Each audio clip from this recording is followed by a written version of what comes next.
Hi, and welcome back to my podcast. John Bishop here with John Bishop Fine Art, and you're listening to my podcast, Conversations with Freelance Creatives. I'm glad you're back. Had a good week. Not a lot's been going on. I've been succumbed to the spring fever. I've gotten all kinds of reactions to all the pollen in the air, so I think springtime is here. In fact, I know springtime is here because I actually observed two lizards having sex. And that's, as upsetting as that is, it's a good sign that spring is on the way.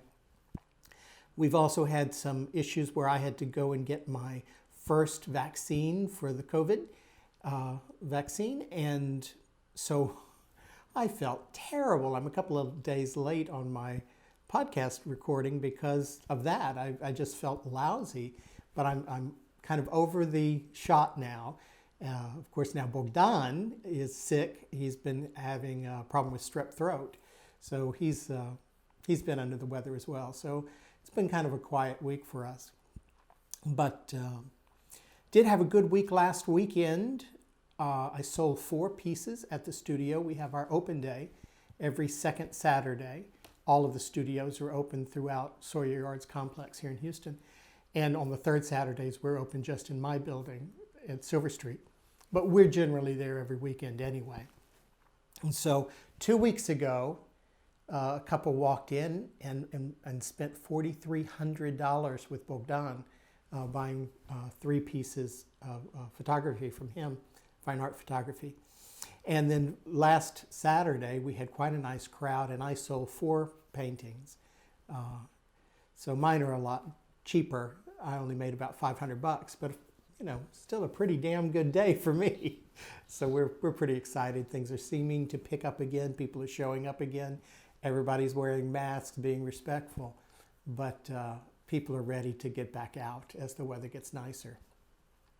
Today, our theme is organization, and business organization in particular, because it's really not an option for us. I mean, it's lovely that people are organized, and some people are much more organized than others, but it's really not an option when you're running a business. You are required to have a certain amount of organization in your record keeping and things like that for the government. So I wanted to talk a little bit about organization. And it is not only vital legally that we do so in running good businesses, but it really helps personally as well and psychologically. So I know that that's going to differ between individuals. So take everything I'm saying and weigh it out with what feels right. But it might be good if sometimes it's a little uncomfortable, if you're pushing yourself a little too hard, because it might mean that you're moving further down the line and getting better and better. Now, I don't claim to be the world's best and most organized person. In fact, I am fairly disorganized in a lot of aspects of my life. And maybe that's the reason I ended up as a librarian. Very often, people who are trying to compensate for things in their lives actually go too far. I know that when I got out of high school, I was in an advanced program for English. I made great English grades, and I went to apply for a job as a proofreader, and I took one of the proofreader exams and failed it. It was quite embarrassing because they had to call me in and say, sorry that your English isn't good enough. And I thought, wow, that was a surprise. And so what I did with that, it bugged me enough that I became an English major and got a teaching credential in English. And I learned a lot about language in college because of kind of a reaction to what I missed in high school. And growing up in Texas, I hate to break this to you, but you're not going to pick it up on the street. And so that kind of reaction was almost inevitable, that I tended to say, okay, I'm going to fix this problem in my life, and I'm going to fix it well. I think organization may have done the same thing. I am an absolute bibliophile. I'm a nut. I love books. So that obviously had a lot to do with my career choice as well. But the organization of not only organizing a library, but organizing the running of a library, because most of my career I spent in kind of administration. Those kinds of things, that kind of organizational level really, really mattered to how I was able to do my job. And what I found was, because I moved around a lot, I worked in Texas and New Mexico and California, and then Romania and Emirates and New Zealand and Russia, all as librarian. And what I found was each library that I went to had a maybe not completely different, but a very different need, different level of organization needed to run those libraries. Some libraries were quite small, less than 100,000 volumes. And other libraries were, 1 million or plus, because some of them were multi-branch systems. But you needed to create the level of organization appropriate to run that particular business, that particular library system. And it's true for our businesses as well. Now, one of the problems I have when I look for information online for how to become more organized is either they're going to give me tips on how to study, which is great, but I'm not in school anymore, so I don't really care. Or they give me institutional level organizational tips on running large corporations. And I don't need that. I don't run a large corporation. So there's a big disconnect in how much organization do I need to run a small art business in Texas with 2 people involved. So that has been our quest for the last, 6 years, 7 now, is how we're going to run this business adequately without over-planning and going crazy with organization. One of the things that I learned as a librarian, it is absolutely essential to be organized. If someone comes in and needs information on a particular topic, my job is to be able to get them to that information as quickly as possible and with a high degree of authority, that they're going to get the information they need and that it's good information. And that may need a lot of organization as far as where we're shelving books, how we're buying books, how we're organizing access to those computer files. It used to be the card catalogs, the call numbers on the books, systems of weeding so that we know that we have updating information, particularly things like science and politics. Those things change quickly and you need to update them more frequently. So that level of organization is needed to run a library, but I don't need that with Bogdan and I running a small business. But what I do need is I do need to be able to fulfill all the requirements that the government has, and I need to be able to do my taxes, and I need to be able to justify, if I were to be audited, how my expenses and how my bookkeeping takes place. Like I mentioned in my last episode, I hire an accounting firm, but that doesn't free me from the responsibility of knowing what's going on as well. It's just nice to have someone else in your camp. But I need to know other things. We need to know, for example, how much we spend on a project. Good example. Yesterday, Bogdan went and reprinted 2 of the large photographs that he actually sold 2 weeks ago. And so he's only making 5 copies of each of those photos.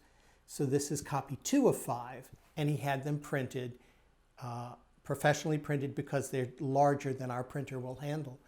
And they came out to about $200 a print. So that was $400 to print 2 photographs on good paper with good archival ink. And then we had to take them to be professionally framed. And each frame job is about $300. So each of those photographs, we have $500 invested in each of those before we even try and sell them. Now, that's really, really important information, because when we go to sell it, we need to be able to factor in the $500 investment that we've already made. That is only done by keeping good records. I have to know which projects are occurring, which expenses. I need to be able to look at expenses we have and say, you know what we noticed is when we moved, I think I mentioned this before, when we moved from a purely photograph and video production team to fine art, our budget for supplies went up 700%. So that told us a lot, that we are spending a whole lot more money now in supplies and services like the printing and framing that we never had to spend when we were just taking photos and shooting video. Those kinds of records are incredibly important. And I don't get that level of detail from my accountant. My accountant gives me general categories that they assign my expenses to, but they're not able to give me back that level of detail that I need to ensure that I'm doing well. Other things that we've talked about in the past is that we also try and tie our project work to our goals and objectives.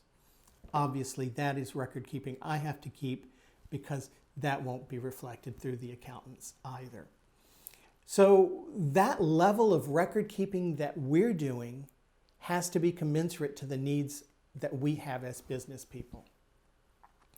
And I think we're doing that. I think that's happening. But one of the reasons I didn't start our business for years was because I didn't have a background in accounting and I knew nothing about bookkeeping. And so I really said, well, it would be great to run our own business. I always wanted to, but I was afraid of that component. And I said, I'm going to have to learn this. And of course, you try and pick up books on how to learn accounting for small businesses and bookkeeping and things. And without a class, without a teacher, it was hopeless. Just reading those books meant nothing to me. They were talking about concepts I didn't fully understand. And so there might, you question, okay, do I have the training necessary to do this level of bookkeeping? And do I have any experience in my past? One of the things that gave me a little bit of hope was that in working in libraries for so many years, I would actually have to work with the accounting departments and with the secretaries, the people who were doing that kind of accounting for us in the record keeping. And so I was able to glean from them some of the kind of basic concepts of how to organize my files and how to organize my business to meet the requirements that the state and the federal government were going to require. So I felt like I had a little bit of experience, so I had no training, no education. But what I found when we started our business was that you just have to start. You just have to start. Don't worry about how much you know and how much you've learned and how many classes you've taken. Dive in. Just jump in and learn it. You don't have to be perfect the first day. You won't be. You'll make dumb mistakes. I certainly have.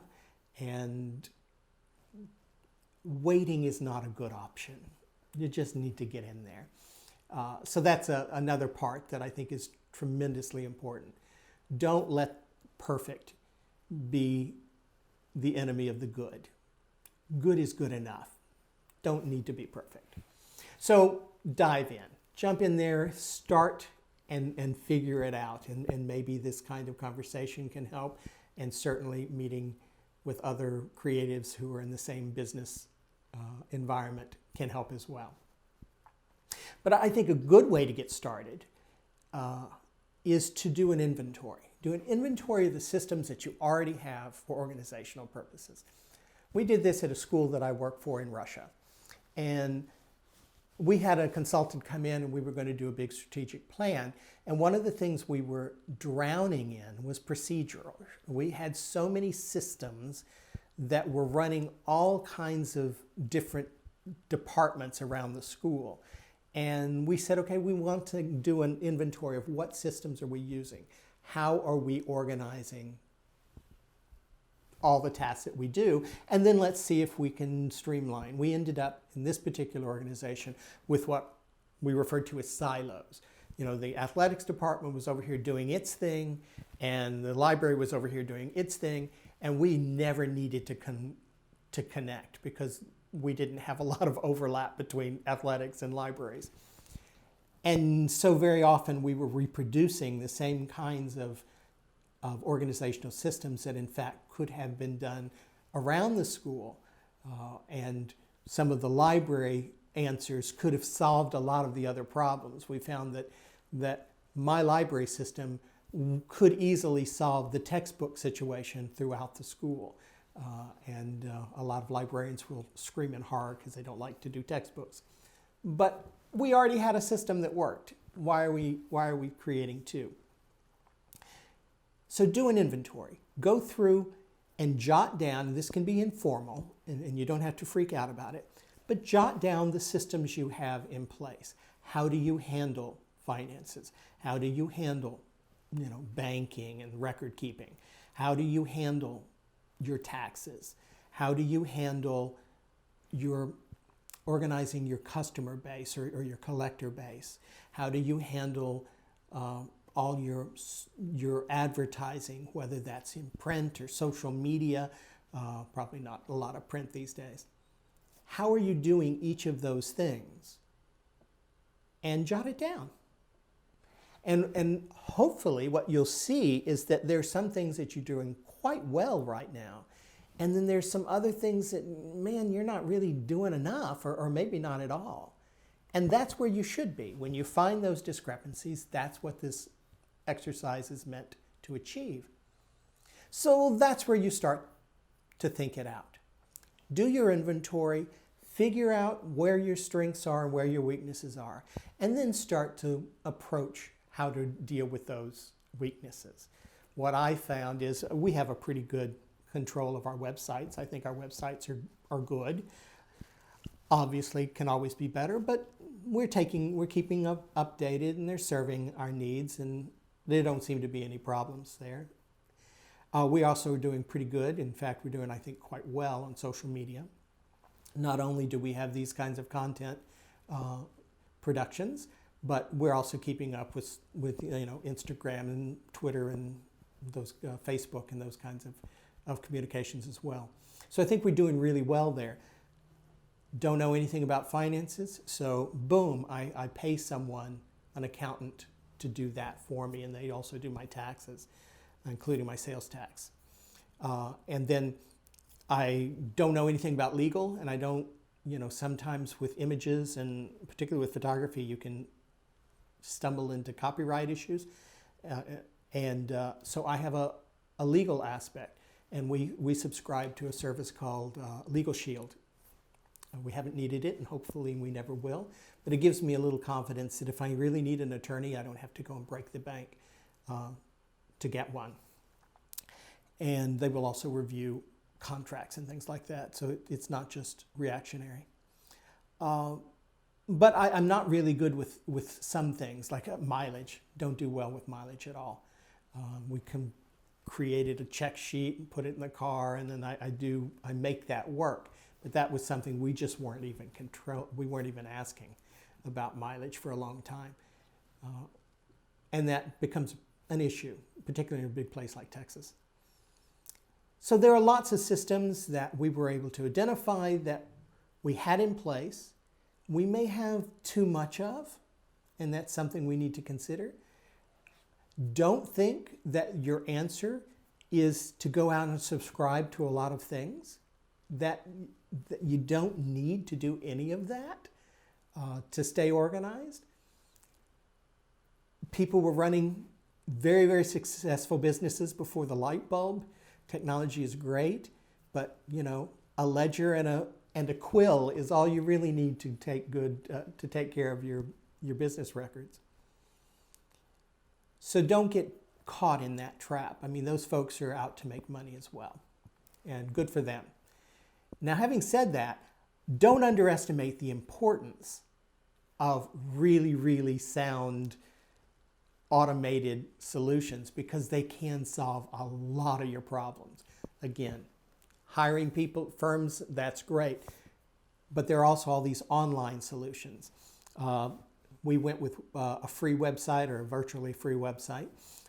So we don't have a big expense there for our hosting. But, you know, I use different programs to organize all of my mailing list and my newsletter. I automate that. I use a program called Flash Issue, and there are several others, MailChimp, things like that. But what those systems allow is not only allow me to send out a really highly kind of polished looking newsletter every month, but it also will track who has looked at it. So I'm able to check my list and say, okay, the following people have never opened an email. I'm going to take them off my list, or I'm going to add people to my list and see, you know, particularly once they ask to be on the list. It enables me to know a lot more than just sending out a newsletter and not knowing where it goes. So that costs money. And that particular application, I'm very, very pleased with spending that kind of money. There were others. I subscribed for a couple of years to a database that was for basically for advertising companies to do marketing to people who were in the market for photography. And that was a couple of grand a year. And I never got a single lead through that. Might have been me. I was sending out campaigns. I was getting opens, and that's how they judge whether or not you're successful in your campaign.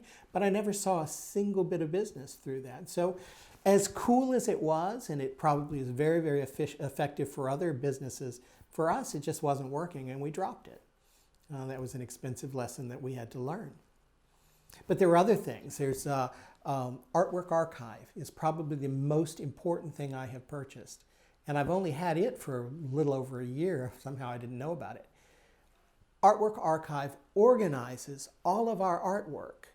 So it puts it in a database so that I can get to how big that painting is, what this one is called, when it was produced, whether it's signed.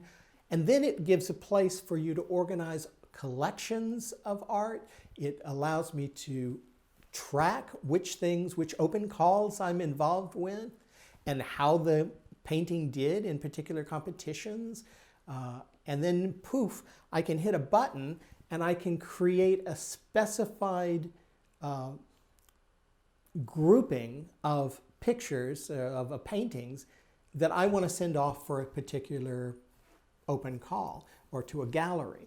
So it's created by artists for artists, and it is I get no money back from them, but this is absolutely an essential part of our business is to have artwork archives. We also use Lightroom very similarly, but Lightroom is there mainly for organizing photography, but we stick my paintings in there as well. So they're great organizational tools. Don't ever underestimate the importance of automation in solving a lot of your organizational problems. But the most important thing, I think, is that you need to take tiny steps. Figure out where you are. Figure out loosely, and you don't have to go crazy over this, but figure out loosely where your strengths are and where your weaknesses are, and start to address the weaknesses as you can. You're busy, you need to keep doing your art, but have a strategy for becoming more organized in any way that you can. Another thing that librarianship has taught me over the years, I know how incredibly important it is to be organized. I appreciate that. I own it. I get it. But I also know that you can become a slave to systems, and that's wrong. You've got to be able to say, yeah, I could create an incredibly complicated, beautiful spreadsheet that answers all the problems of the world. But if I end up spending more time serving the spreadsheet, serving the record keeping, than I do creating the records, and then creating the art, then something's wrong. All of these organizational tools are there as support to you in your art career. When you start serving the system instead of the system serving you, you got to fix that. Don't become a slave to your own systems. Don't create a system of recording mileage that is so complicated that it either discourages you from doing it, or you just get lost in the record keeping for questions no one will ever ask. I mean, I can tell you how many art supplies we bought from a particular vendor, but no one cares. So I'm not going to spend a whole lot of time there because no one's going to ask me that question. Be really, really sure that you're not creating systems that you fall in love with. Remember that your passion is being creative in whatever field you're creative. That's where your work needs to take place. All of these organizational systems are there to support you and to make that happen so that you can go out and continue to create. That's my 2 cents worth. I hope that it's helpful. Be happy to discuss anything with you. Please leave some comments, some experiences that you've had with organization successes or nightmares. And next week we're going to talk about actual record keeping and some of the tips that I've experienced in keeping business records. I know that sounds pretty exciting, but you're going to have to wait for it. Have a great week, stay creative, and I will see you next time. Thanks again. Bye.